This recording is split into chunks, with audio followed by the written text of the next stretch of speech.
Assalamualaikum warahmatullahi wabarakatuh.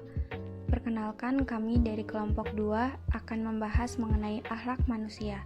Sebelum masuk ke materi, izinkanlah kami untuk memperkenalkan anggota kelompok kami yang berjumlah 8 orang. Yang pertama, Anissa Nur Oktaviani. Yang kedua, Ahmad Aldo Fernandes. Yang ketiga, Afina Nur Aini. Yang keempat, Neni Mulyani. Yang kelima, Karen Katrina. Yang keenam, Syifa Mutiara Zahra. Yang ketujuh, Latifah Sukma. Dan yang terakhir, Sinta Dewi.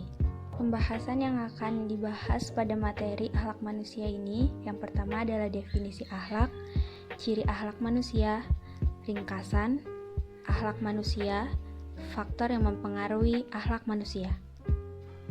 Definisi akhlak secara etimologis, akhlak adalah bentuk jamak dari kuluk yang berarti budi pekerti, perangai, tingkah laku atau tabiat berakar dari kata kholaqo yang berarti menciptakan.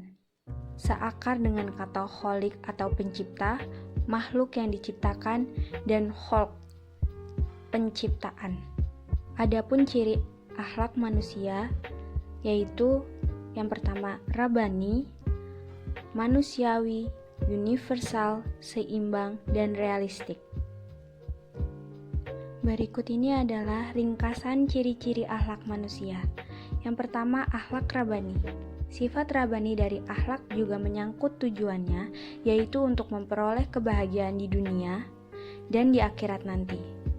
Ciri rabani juga menegaskan bahwa akhlak dalam Islam bukanlah moral yang kondisional dan situasional, tetapi akhlak yang benar memiliki nilai yang mutlak. Akhlak rabanilah yang mampu menghindari kekacauan nilai moralitas dalam hidup manusia.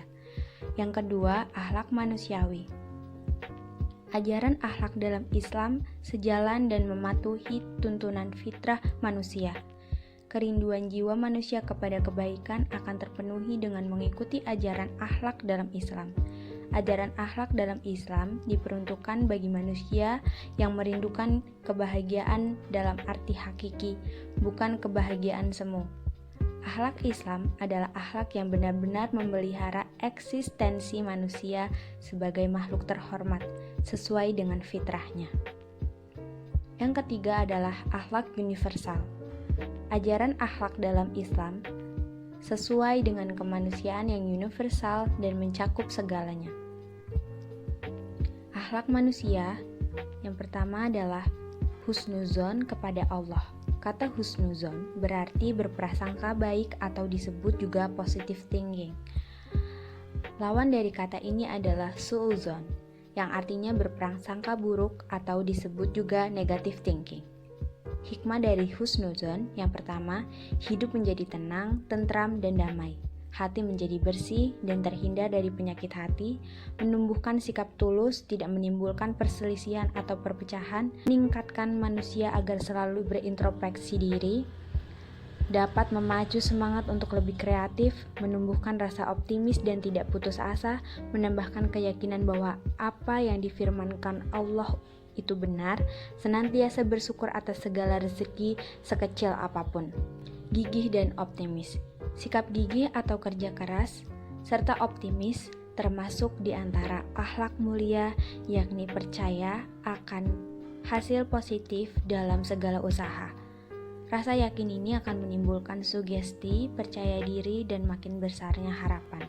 Besar harapan tersebut membawa manusia pada sikap lapang dada dan lebih giat lagi berusaha. Oleh karena itu, manusia harus optimis dan tidak boleh pesimis. Berinisiatif. Upaya untuk menumbuhkan jiwa inisiatif yang pertama adalah beramal atau bekerja sesuai keadaan, tabiat, bakat masing-masing atau syakilah. Tidak ikut-ikutan tanpa dasar, tanpa ilmu pengetahuan atau taklid. Bekerja keras secara sungguh-sungguh atau berjihad. Senantiasa menggunakan akal dan memperbaiki nafs atau jiwa dan diri, agar selalu memiliki sifat kebiasaan atau watak dan perilaku ke arah yang lebih baik, berusaha menjadi pionir dan kreatif mencari ide. Kemudian yang 4 adalah rela berkorban.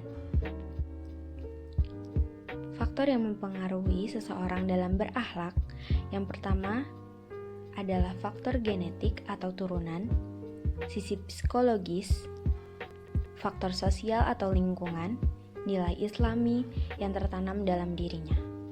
Faktor yang mempengaruhi seorang yang berakhlak mulia, yaitu permintaan Allah dan Rasul-Nya, mengikuti sunnahnya karena tujuan diutusnya Rasulullah SAW, sebagai bukti eksistensi keimanan, sebagai kunci dakwah, takut atas ancaman Allah Subhanahu wa Ta'ala, sebagai kunci komunikasi untuk mendapatkan kepercayaan, faktor-faktor yang membuat orang enggan berakhlak mulia, tidak ada keinginan mempertebal iman, sudah menjadi kebiasaannya di waktu kecil, tertutupnya hati.